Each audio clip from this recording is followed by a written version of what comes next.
Assalamualaikum warahmatullahi wabarakatuh.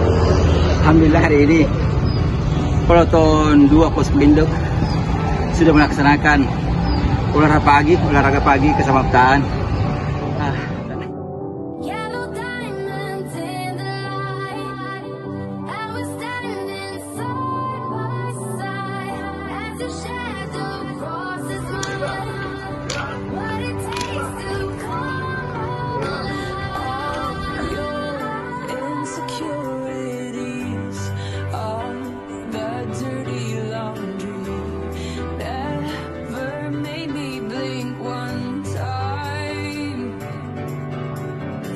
Ya, tujuan diadakan olahraga pagi adalah supaya teman-teman pemadam itu tetap bugar, sehat dalam menjalankan tugas.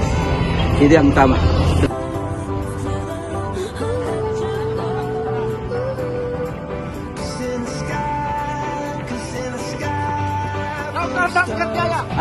Satu, saya ingin ingatkan sama teman-teman, ayo disiplin.